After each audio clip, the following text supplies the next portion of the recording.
So that other board ended up cupping. Can't think why. I don't think it was the grain orientation. Might have just been a little cold in the workshop and it's absorbed some moisture and it's just cupped. So I prepared some more material, put another board together and glued it up. But while we're doing that, we'll start on the legs. This is something I normally use on my boards. I'll explain this in another video at some stage, but basically it's using the radius of the table saw that I have in order to create this arc. So I'll show you that at another stage. What I usually use, and I'm quite lucky, I've got quite a decent supply of maple veneer. So I've just cut this down to just about a metre in length. And what I'll do is I'll take my marking gauge and I'll just measure out the width of this mould here, this former, and I'll lock that in, line this up towards the edge, and then I'll cut some strips. There we go.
Here we are back after a couple of days after Christmas, and we're going to get round to doing the legs.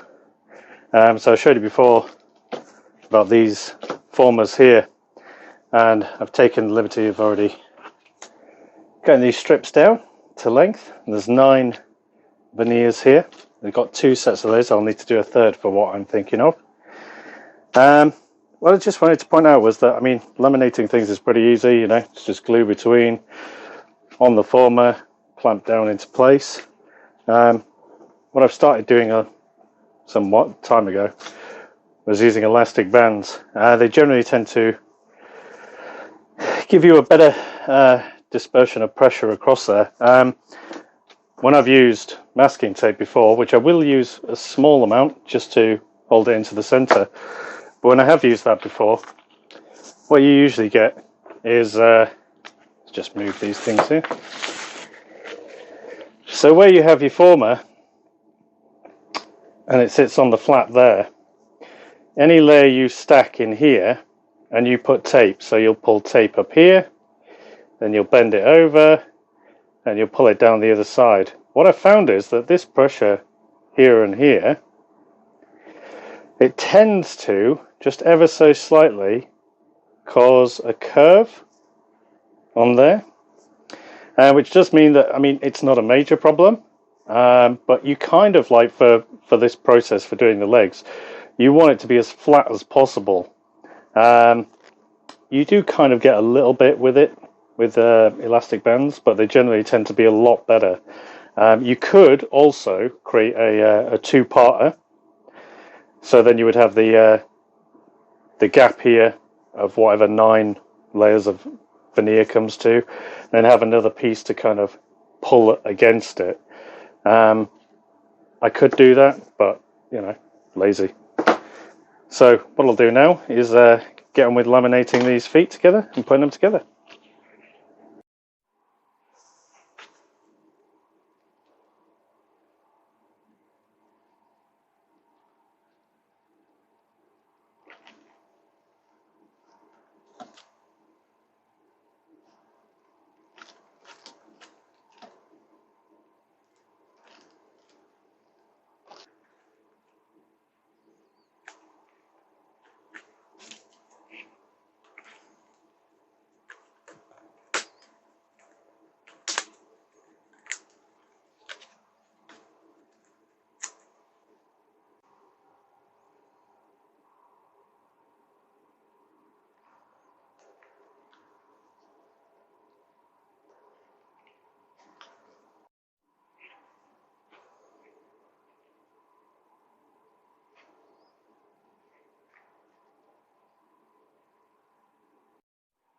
Okay, so that's those wrapped up.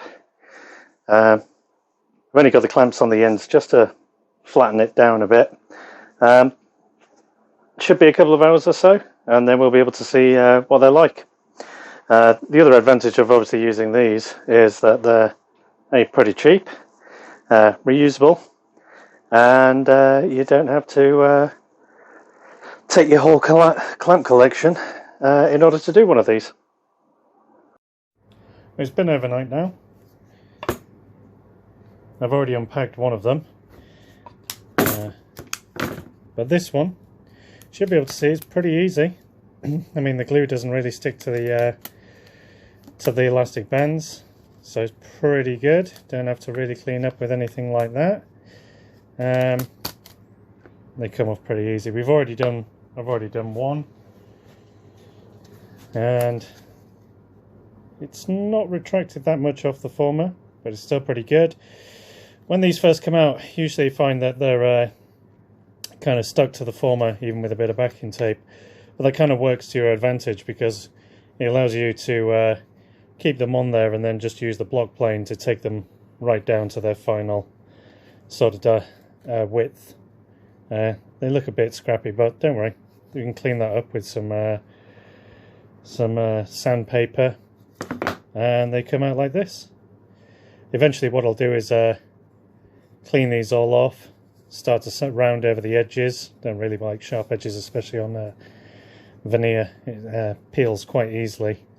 So what we do is take this, keep it on the former, maybe put a bit of tape around here.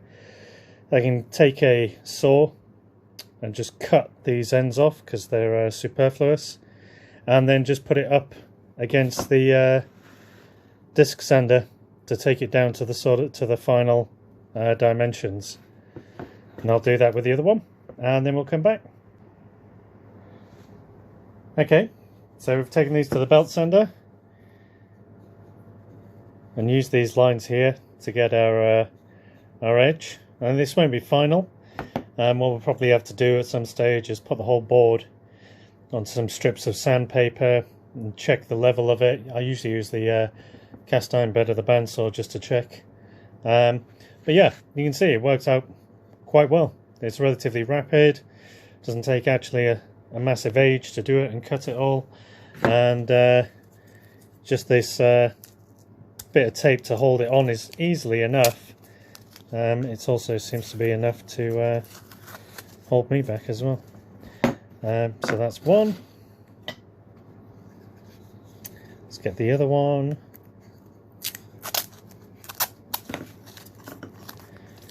That's two. And there we go. So eventually you can see they'll sit like that. There'll be three in total, sort of one either side, and then one at the front propping it up. And it might cause a little bit of problems in the future, just trying to balance it all out, but you know, it's all a process. So now we've done our three sets of feet. So they're all done, they're all trimmed off. They're still kind of rough, but that's not a problem. We'll be finishing those off later, probably by hand. It is a lot easier to do it by hand as well, just using those emery boards or those nail files, rounding things off. The most important part is actually getting these seated in correctly. Once they're seated in correctly, everything else is kind of superfluous. It's just kind of touching up and very easy. What we've done now, did have another little problem with this board. Again, after another day or so in the workshop, it's been a little cold and a little damp down here. So the board was cupping slightly. All I did to remedy that was put the heater on and just leave it in the workshop, and eventually it sort of gained equilibrium again, and it's flat again. I've also taken the markings from this board and put them on here. The good thing is, you know, once you've marked it out on there using a compass, you can just reference everything back on here. So the next thing we're going to do is try and figure out how we do our feet. I've already marked up these lines here and whereabouts the center point will be. I might shift this back ever so slightly because stability issues. I think if they're here too far sort of centrally here, then this back end, if any pressure is pressed on it, it's obviously going to tilt up. So I think I'm going to move those slightly further back. Not a major problem. There's a jig that I've got, which I'll show you now. So here's the jig. Doesn't look like much, but that's because it really isn't. I know the width of these, as you can see, is just perfect on those. You see how they sit in there? That's because the former and everything else is all sort of tailored towards this. All it is 2 sections here, and underneath you can see there's buffers, or just strips of wood. So what it means is, the way that this jig works is that wherever I want a leg to sit, I mark it out on the board and I put it over here. We use these areas to clamp it down, to just pin it with enough pressure to stop it moving on both ends. Usually my boards are kind of relatively straight, and they don't generally tend to be that wide. So it's just to pin it down, keep them in line. You can see I've got marks here to show me the centers. Then when it's all lined up, I have a crosscut sled that this fits perfectly into.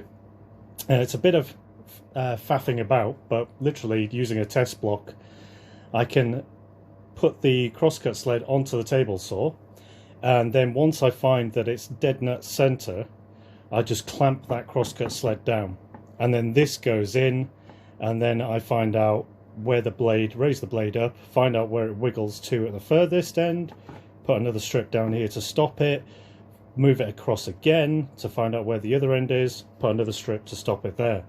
So it's really easy then for me to just make sure the board is clamped in, and then all I do is slowly, ever so slowly, raise the table saw blade so that a tiny amount of it is sticking up, and you can hear it audibly, even with headphone ear defenders on. You can hear it, and it makes a very different sound, and you just push back and forth ever so slightly, and you're raising it just a cat's cock hair every time, just a little bit at a time, and you can get it to slowly eat away in that circular motion. And that's why these, and the molds for these, are all done on the radius of the blade, so that when it comes to you finally get your final depth, which does require you to kind of stop the saw occasionally, take this off, and then use a set of calipers to test the depth. And I know that 9 layers of veneer on here is always 5mm, well, just slightly over, but it's always 5mm, so I know that that depth will be 5mm, and that's basically how it does. The difficulty with this is that that board is not straight in the normal sense, so it makes the placement of this a little difficult. It's also wider than my crosscut sled, so I'm going to have to just adapt this with another thick piece of ply and sort of clamp that ply down, and then put in a you know, some guides down the side, and then another set of stop blocks. But it's not actually that difficult. It's just a bit of, again, faffing around. So what we'll do, I think, next is we will sort the feet out first, because that is the most difficult part, is sorting the feet out. Once we've got those locked and dialed in, and we know that everything seats right and it fits perfectly, then we can just move on to the other side of the board, and this stuff is dead easy.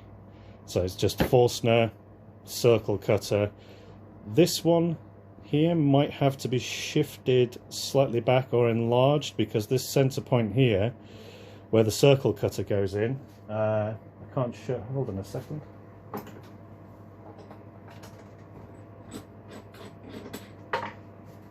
You can see that the center point on here is it's quite a chunky boy. I've tried to look at putting a collar in there of some sort and making a thinner bit, but currently I just don't have the material to do that. So what I have to account for is obviously the width of this bit, this point. and hope that when it comes to doing this smaller circle with the Forstner, that it will cover this up. If it doesn't, it's okay. I can just shift it over a couple of mil. We're not making like an exact replica, so we can just sort of take a bit of a artistic license and just slightly move it back, and we'll get the same effect.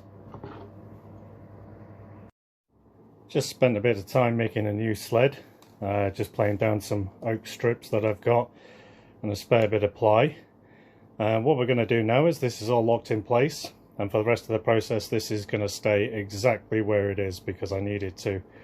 I'm going to switch the table saw on, slowly raise it up until it just breaks through, and then what I need to do is mark that center line, so the vertical line and the horizontal line, so that I know exactly where to place my jig, and so that I can put the stops either end and across the width of it.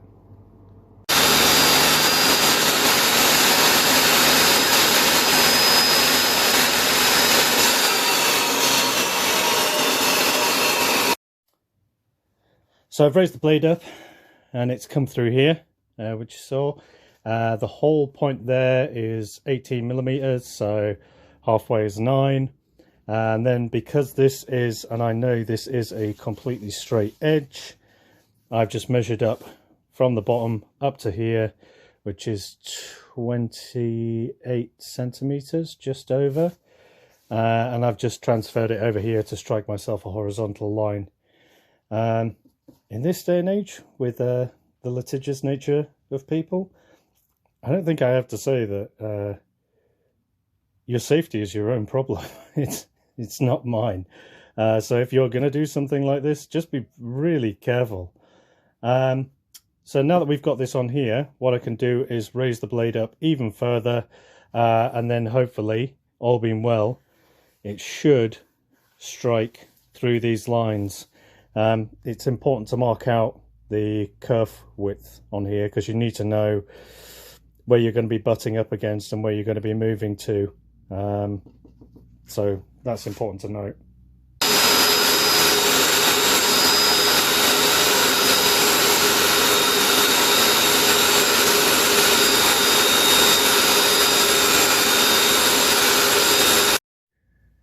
So you can see how imperative it is that we have marked things out, because underneath here I have center lines, and that will line up with the line that I struck across here.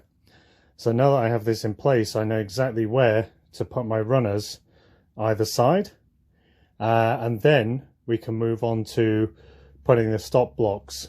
It's not a great problem, it's just doesn't even have to be full length strips. As long as you've got something to just limit where you're going either side, then it's fine. To make things easier as well, probably a bit of wax on the bottom of here, just to allow it to slide. The last thing you want to do is, while you've got this blade raised and you're cutting into things, is to have to try and shove it against the edge. You just want it to run nice and smooth back and forth. Anything to make your life easier. Work smarter, not harder. So that's one side done. Still got this side to do here. Just a quick note that if you're off by a little bit, it really doesn't matter. I mean, when I will go into a video at some stage on how I made this sled. It's pretty easy. What you can do as well is pack it out with some smaller slices until you get the right kind of width across. The thing is that if you are slightly under, it doesn't matter. You can use, sandpaper to kind of get the edge that you want to the correct width. If you're massively over, that's kind of a problem, unless you're making specifically wide feet. But yeah, so that's just something to note when making your own sled. So we're going to go on to locking this in, and then we'll figure out our stops on either end. Everything's done now. You can see we're still sliding. We want to improve this slightly though. So I've got some soft furniture wax, and we're just going to give it a little bit across here. Doesn't have to be much. It's just enough to reduce the friction as it's going across. Like I say, we want it to make it smooth and easy. We don't want to have any juddering while we're doing it. The other thing that I probably forgot to mention was that these guide rails obviously need to be lower than the stock here, because obviously we're going to be putting our piece on the top here, and what we don't want is any fouling either side. So just bear that in mind, keep those a lot lower than you need them to be. So now that we've waxed it and everything's running a lot smoother, I've raised the blade up, and all we have to do is drop this in and pull it back. Okay, so now that it's against here, I understand you can't really see, but it's just hanging off the edge of the sled, but that's fine. So this stop here will just be a clamp and a block to stop it coming any further this way. When we pull it over this way, we'll just put a block down here as well, and that will stop any movement. And then we know that there's going to be no movement this way. There's definitely no movement this way because we've clamped down the bottom part of our sled. And then all we have to do is do a test, make sure that it's all lined up properly, and then we can put it on our main piece. And this is literally the difficult bit.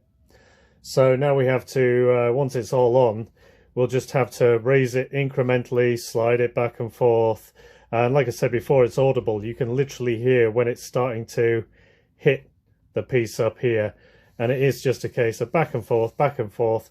Occasionally we'll stop it, take it off, get the calipers out, check that it's 5mm deep, and then that'll be one done. We'll move the location of the next foot, and then ad nauseum until we've got it all done.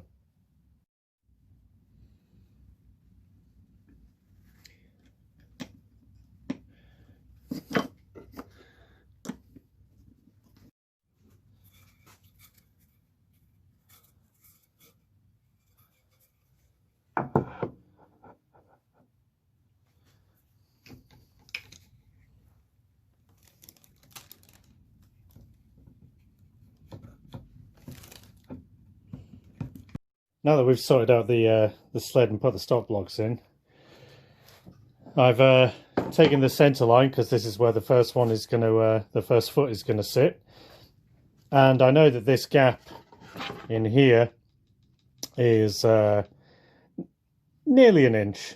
It's, you know, it's 24.5, so it's, you know, it's close enough. So all I've done is 12.5mm either side, drawn the sort of the parameters out that I want it to fit within, and then what we'll do is, using these guides, we'll line it up. I'll put a clamp here and a clamp here down in this corner, and that'll hold it in place for the minute. And then I'll put maybe some a couple of dots of hot glue on here, just to make sure that it's completely held in place when I flip it over. And then we'll use a couple of cheapy clamps. It's just a good bit of, well, not even a good bit of wood, but just a bit of wood with a nail through it, and that will allow us to apply pressure down onto the piece without marring it. Probably use about maybe 3, maybe 4 of these, just to make sure that it's completely held down. So we'll do that, and then we'll get on to cutting our first one.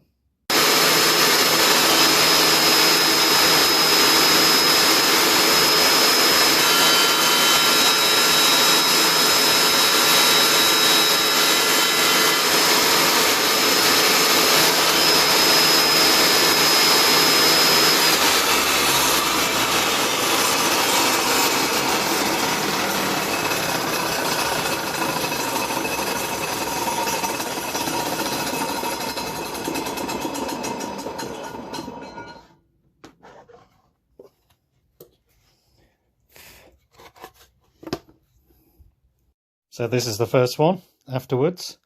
Using the calipers, I know that the depth of the ply and these buffers here is 22mm. I know that the depth I need is 5mm. So just set the calipers to 27mm. Go really slow, just like literally incrementally, you know, like a small turn on the wheel to raise the blade up, and then also it's quite important that you occasionally stop. You know, every couple of turns, stop, check depth. Couple of turns, stop, check depth. And we are just smack on the money. It doesn't matter if there's deviation in the thickness of these, as long as you're not over the depth. Even if you're slightly under, it's all good, you know. We can, when these get put in, you'll see in a second. So with the guide off, we've taken off the extra bits of hot glue, and you can see with this curvature here and the radius, because it's all done on the saw blade, it just pops in there. What we can do later on is adjust this level, literally find a flat surface, put some glue into each area, and then we'll lay it down, get a level, check where it is, and that'll give us a good point to start from. Some of these have, you know, a bit of glue on them, and a couple of them, this one here has got a slight, you see it's a slight lean over to the left on that side. But that's okay, because all we do is we'll just sand away until we get it right, and then everything will sit absolutely cushy. So we'll do the next sets of legs now. Every time you need to check this, it's also worth noting that if you lift this up, you can see the sawdust collects underneath. This is going to need to be cleared out and brushed away, because otherwise you're going to end up skewing where you're cutting.